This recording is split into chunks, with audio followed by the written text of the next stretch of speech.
wabarakatuh. Waalaikumsalam warahmatullahi wabarakatuh. Alhamdulillah walhamdulillahirabbil alamin. Walhamdulillahilladzi khalaqal insana fi ahsani taqwim wa nazzala al-qawla fi ahsani tanzim. Asyhadu an la ilaha illallah wa asyhadu anna Muhammadan 'abduhu wa rasuluh. Allahumma shalli 'ala Muhammad wa 'ala ali Muhammad. Allahumma la ilma lana illa ma 'allamtana wa 'allimna ilman ma yanfa'una innaka antal 'alimul hakim. Bapak Ibu sekalian dirahmati Allah, bersyukur kita kembali kepada Allah Subhanahu wa taala atas segala rahmat dan nikmat yang dilimpahkan kepada kita sampai saat ini, sehingga pada pagi hari ini Allah masih mudahkan langkah kita untuk melakukan ketaatan.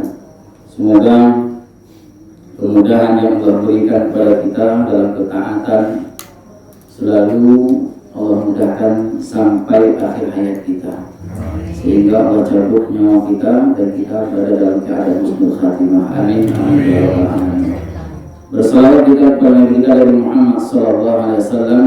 Allahumma shalli ala Muhammad wa ala ali Muhammad. Bapak Ibu yang dirahmati Allah, minggu kemarin, 2 minggu yang lalu kita sudah membahas beberapa amalan-amalan atau perkara-perkara yang kita lakukan tapi tidak memberikan manfaat untuk kehidupan akhirat kita. Yang terakhir kemarin kita membahas masalah anggota badan kita yang diberikan oleh Allah tapi tidak kita pergunakan untuk beribadah kepada Allah Subhanahu wa taala. Maka pagi ini kita lanjutkan di antara amalan atau di antara yang kita lakukan atau yang kita miliki tapi itu tidak mendatangkan manfaat untuk kehidupan akhirat kita. Dia mendatangkan manfaat untuk kehidupan dunia tapi tidak mendatangkan manfaat untuk kehidupan akhirat kita, yaitu waktu yang Allah berikan kepada kita tapi waktu itu dipergunakan sia-sia, maka dia tidak akan memberi manfaat untuk kehidupan kita. Kalau kita Bapak Ibu yang dirahmati Allah berbicara masalah waktu, agama Islam ini sangat memperhatikan sekali masalah waktu, sangat menekankan sekali dalam masalah waktu, sehingga di dalam Al-Quran beberapa ayat dan banyak ayat di situ Allah bersumpah bahkan demi waktu.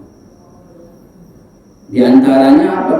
Di antaranya surat yang kita kenal yaitu wal asr, demi waktu, innal insana lafi khusr, demi waktu dan demi masa sungguh manusia itu akan berada di dalam kerugian. Allah berikan kita waktu, kesempatan hidup dari kita lahir sampai kita mati. Allah rentangkan kehidupan kita dengan waktu.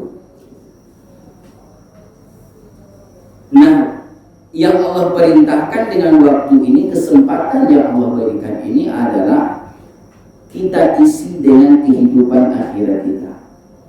Kita persiapkan untuk kehidupan akhirat kita. Maka dari kita lahir sampai kita mati, maka di situ masa yang diberikan Allah kepada kita nanti juga akan dihisab selama hidup itu apa yang sudah kita perbuat. Selama hidup kita, kata Allah, aku beri engkau waktu 60 tahun untuk hidup. Selama 60 tahun itu apa saja yang engkau lakukan?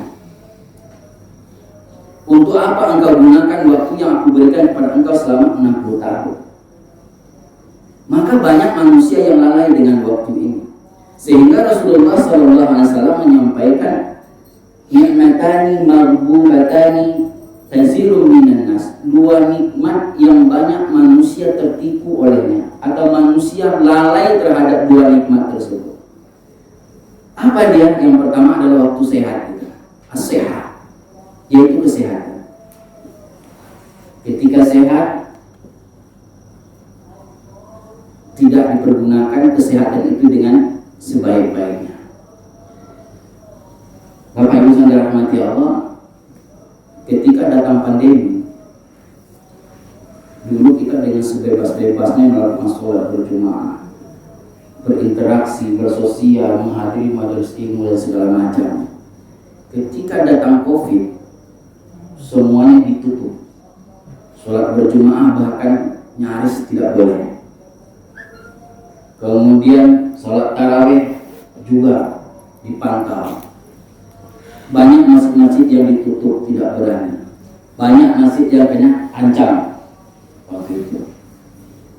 Di sini banyak orang-orang yang merasakan menyesal. Ini penyakit di depan kita ya. Kita anggapnya pandemi ini suatu pengarikan bagaikan singa, bagaikan harimau yang siap menerkam kita. Seakan-akan harimau sudah ada di depan kita.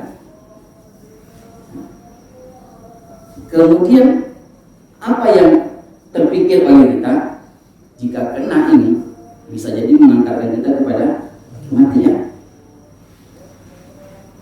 Masjid sholat berjamaah sudah ditutup. Mau sholat berjamaah, gimana bicara berjamaah? Selama hidup dia sudah melalaikan sholat berjamaah. Tapi ketika ditutup masjid, ya Allah, ini penyakit sudah siap untuk merdeka saja. Seandainya penyakit itu mengantarkan saya kematian, akan dipertanyakan. Selama hidup saya nggak pernah sholat berjamaah, nggak pernah mengaji majelis ilmu. Yang punya harta nggak bisa melaksanakan umroh, nggak bisa melaksanakan haji. Itu udah dilema. Mau beribadah, sholat berjamaah tidak bisa, sedangkan kematian seakan-akan sudah mengancam. Maka disitulah ketika kita sehat lalai dengan kesehatan. Bukan memperhatikan kesehatan kita saja, tapi lalai ketika kita sehat, ketika kita kuat, lalai dalam melaksanakan ibadah. Ketika mata kita masih sehat, tidak digunakan untuk baca Al-Quran. Dah tua, dah sulit untuk baca Al-Quran, baru meraba-raba Al-Quran. Mana buku? Minta kacamata, nggak bisa lagi membaca Al-Quran. Ketika sudah tua, ketika sudah tua, dah sulit melangkahkan kaki ke masjid. Ketika sudah sakit, datang penyakit dan segala macamnya, menghalangi dia untuk melangkah, baru terasa penyakit sudah datang, melakukan ibadah sudah terbatas. Jadi Bapak Ibu sekalian dirahmati Allah, waktu dan kesehatan yang Allah berikan itu dua nikmat yang sangat besar. Dua nikmat yang sangat besar, kesempatan dan kesehatan. Ketika Allah beri kita kesempatan, ketika Allah beri kita kesehatan, itu artinya Allah memberikan peluang untuk kita untuk memperbanyak ibadah, untuk beramal. Kalau Allah cabut kesehatan, Allah panjangkan usia, Allah cabut kesehatan, terbatas kita beribadah. Apalagi kalau sudah Allah cabut nyawa, maka tidak ada lagi kesempatan. Itu yang pertama. Yang banyak dilalaikan oleh manusia adalah kesehatan. Yang kedua, yang banyak dilalaikan manusia juga apa? Yang manusia terlena terhadapnya, yaitu waktu yang kosong. Kadang 24 jam Allah bentangkan kepada kita waktu 24 jam. Satu hari, satu malam. Setiap kita mendapatkan waktu yang sama. Setiap makhluk mendapatkan kesempatan yang sama. Tapi berbeda manusia dalam memanfaatkan waktu yang Allah berikan. Berbeda, setiap orang berbeda memanfaatkannya. Dan kualitas waktu berbeda setiap orang. Kuantitasnya sama, jumlahnya sama 24 jam. Siang dan malam sama. Tapi kualitas setiap orang dalam memanfaatkan waktu itu berbeda. Maka Allah mengatakan di dalam Al-Quran apa? Allah katakan di dalam Al-Quran, wa huwa allazi ja'al laila wan nahara khilfatan. Dan dialah Allah yang menjadikan malam, menjadikan siang khilfatan, saling bergantian. Saling bergantian. Liman arada ayyadhkura aw arada syakura. Untuk apa Allah berikan kepada kita? Bagi mereka yang ingin zikir dan bagi mereka yang ingin syukur. Nah, di sini yang menjadi pertanyaan di ayat ini apa Bapak Ibu? Allah berikan siang dan malam saling bergantian. Allah berikan itu, Allah jadikan itu bagi siapa yang ingin berzikir, zikir mengingat Allah, dan yang kedua adalah bersyukur. Jadi sepanjang hari itu siang dan malam Allah memberikan waktu untuk dua perbuatan, berzikir dan bersyukur. Apa perbedaan zikir dengan syukur?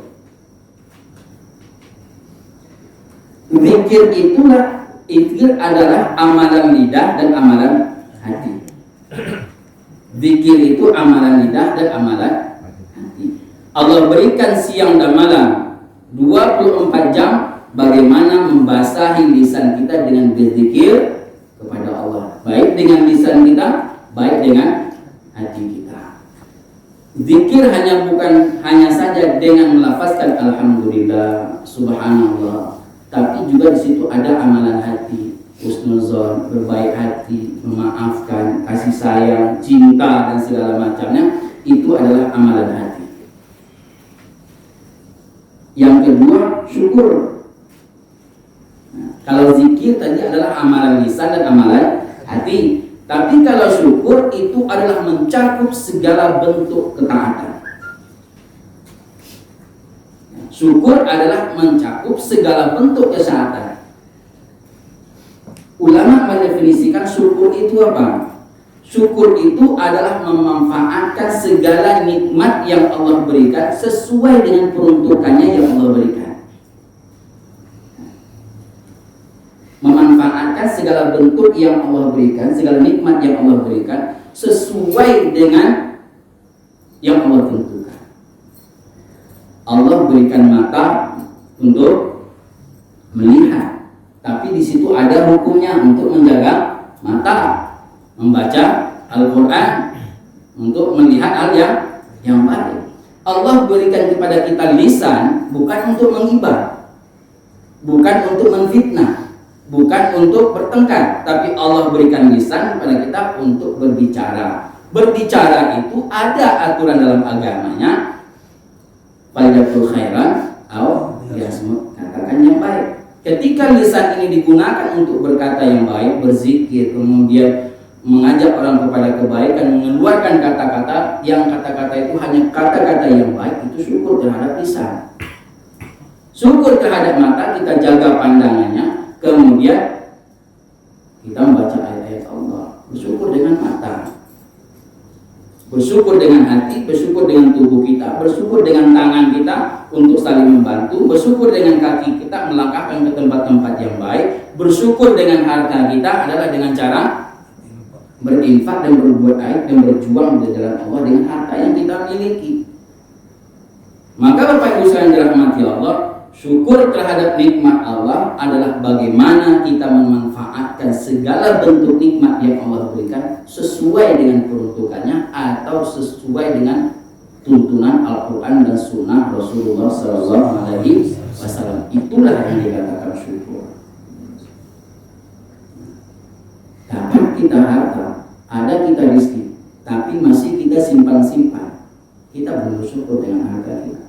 Karena harta itu haknya adalah dikeluarkan untuk di jalan Allah Subhanahu wa Ta'ala. Sehingga Bapak Ibu sekalian dirahmati Allah, ayat ini menjelaskan kepada kita dalam kehidupan kita sehari-hari 24 jam yang Allah berikan, yaitu dengan zikir mengingat Allah sehingga Allah ingat dengan kita. Bukan berarti Allah itu pelupa. Allah la yanam wa la yasmu. Allah itu tidak lupa dan tidak tidur. Arti lupa di sini adalah Allah mempedulikan kita dalam setiap hari. Ya, tidak lupa dengan kita. Allah tidak lupa dengan hambanya. Adalah Allah yang selalu mempedulikan hambanya dalam kehidupan. Ketika ingat Allah, maka Allah akan ingat. Allah selalu memberikan yang sesuai yang kita perbuat. Kita menyayangi Allah, maka Allah menyayangi manusia. Kita ingat kepada Allah, maka Allah akan ingat. Kemudian syukur adalah bentuk sebab daripada Allah menambahkan nikmat itu sendiri. Berzikir menyebabkan Allah ingat kepada seorang hamba. Syukur adalah menyebabkan Allah memberikan tambahan nikmat kepada seorang hamba tersebut. Maka Bapak Ibu sekalian yang dirahmati Allah, 24 jam waktu yang Allah berikan kepada kita, bagaimana kita mengisi 24 jam itu sesuai dengan ketentuan Allah Subhanahu wa taala. Kemudian Bapak Ibu sekalian dirahmati Allah, di dalam hadis dikatakan berkenaan dengan waktu, la tazulu qadama 'abdin yawmal qiyamati hatta yus'alu anhu an arba'.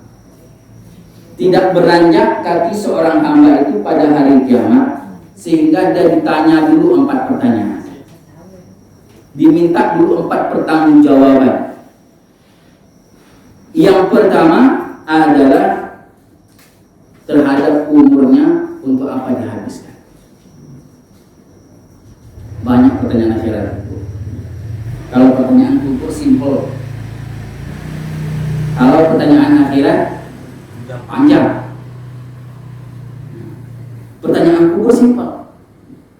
Ya, sebagaimana yang keluar dari yang dijelaskan dalam hadis, man rabbuka, man nabiyuka, ma kitabuka, simpel pertanyaan. Tapi pertanyaan akhirat banyak. Umur saja yang Allah berikan, misalnya umur kita Allah cakup sampai 60 tahun. 60 tahun itulah yang akan kita pertanggungjawabkan terhadap umur. Untuk apa kita habiskan umur ini? Banyak kita gunakan hanya untuk mencari dunia atau akhirat. Banyak kita habiskan untuk pergi ke sana, pergi ke situ, atau untuk apa? Apakah waktu yang Allah berikan selama itu banyak kita habiskan untuk bersenda gurau, pergi ke sana, pergi ke situ, mencari hiburan dan segala macam? Akan dipertanyakan oleh Allah Subhanahu wa taala. Karena segala nikmat yang Allah berikan, intinya adalah segala nikmat yang Allah berikan itu semuanya akan dipertanyakan oleh Allah. Dan kita kelak akan mempertanggungjawabkan. Jangan kita hanya berpikir yang kita pertanggungjawabkan di depan Allah adalah anak kita, keluarga kita, istri kita, atau harta kita. Tetapi umur yang Allah berikan, kesempatan di atas dunia yang Allah berikan, kelak akan dipertanggungjawabkan. Wahai fulan, aku beri engkau sosial selama 60 tahun di atas dunia. Apa yang sudah engkau perbuat selama 60? Akan ditimbang. Selama 60 tahun itu, mana yang banyak kita gunakan waktu untuk kebaikan atau untuk keburukan? Mana yang banyak kita gunakan waktu itu untuk sia-sia atau untuk hal yang bermanfaat? Kelak akan ada itu catatannya Allah berikan kepada kita. Yang pertama adalah umur. Dan yang kedua adalah anjasadi fima afna. Tubuh kita dipertanyakan pertanggungjawaban terhadap anggota tubuh kita, untuk apa kita gunakan. Ini kemarin kita sudah bahas. Yang anggota tubuh yang tidak digunakan untuk taat kepada Allah, maka sia-sia kita punya mata. Kalau mata itu tidak dipergunakan untuk beribadah, sia-sia kita punya lisan. Kalau lisan itu hanya untuk mengibadah, sia-sia kita punya tangan. Kalau tangan ini tidak bisa membantu orang lain, sia-sia kita punya kaki. Kalau kaki ini tidak digunakan untuk taat kepada Allah, dan sebelah kaki tangan akan bersaksi di depan Allah. Kalau saksi nggak bisa bersaksi, kalau kaki kita nggak bisa bersaksi di depan Allah apa yang sudah kita perbuat di atas dunia ini, wala. Kalau tangan kita ini tidak ada persaksian yang baik dari dia, apa yang harus kita banggakan? Lisan kita di atas dunia sekarang lentur, bisa kita mempengaruhi orang, bisa kita menarik orang dan segala macamnya. Tapi ketika di akhirat nanti dikunci, lidah ini dikunci, maka tinggal tangan kita dan kaki yang akan menjawab apa yang sudah diperbuat di atas dunia. Maka kemudian kita jelaskan bahwasanya dalam setiap pagi itu anggota tubuh itu memohon kepada lidah, selamatnya kami tergantung kepada engkau. Ya. Pada hari, wahai lidah, hari ini keselamatan kami tergantung kepada engkau. Jika engkau tersesat, maka kami juga akan tersesat. Jika engkau benar, maka kami juga akan benar. Maka ketika di akhir Allah kunci lidah, kemudian tinggal tangan dan kaki bersaksi di depan Allah Subhanahu wa taala terhadap apa yang sudah kita perbuat.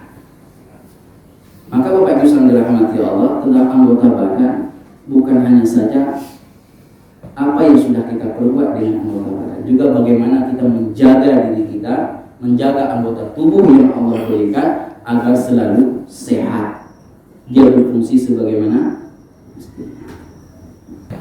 Ada lagi Pak? Ini Pak, satu. Nah, satu lagi. Pertanyaan simpel ya Pak ya.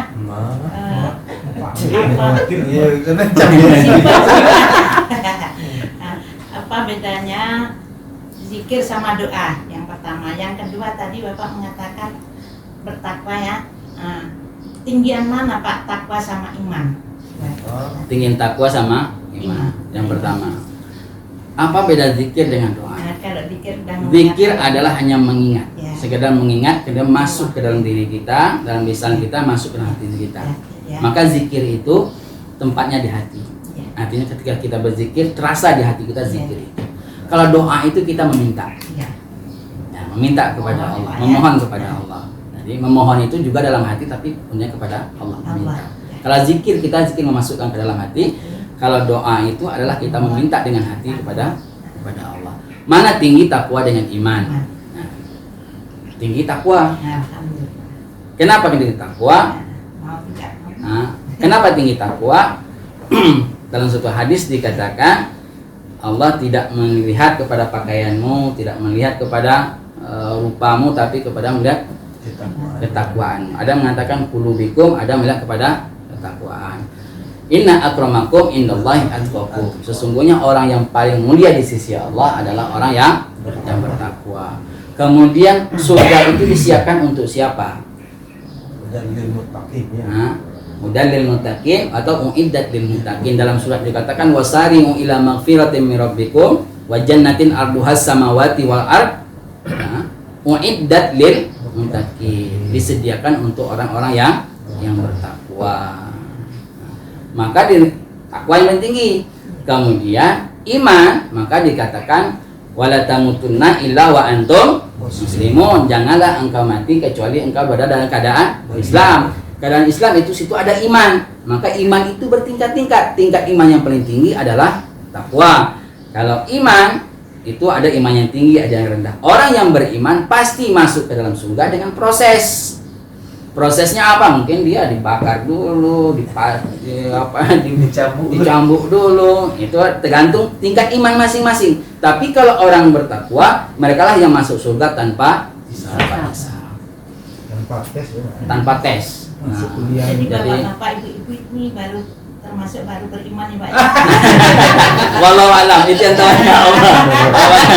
Tapi ketika kita selalu menjaga diri kita dari perbuatan dosa, menjaga diri kita dalam itu taat kepada Allah, menjaga diri kita ada takut di dalam diri kita, itulah takwa.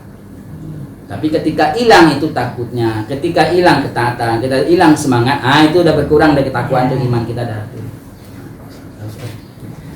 Oke Bapak Ibu yang dirahmati Allah, semoga apa yang kita kaji pada pagi hari ini mendapatkan manfaat untuk diri kita semua. Semoga ilmunya juga dan amalnya juga mengalir kepada pengarang buku. Amin amin ya rabbal alamin. Wabillahi taufiq wal hidayah. Wassalamualaikum warahmatullahi wabarakatuh.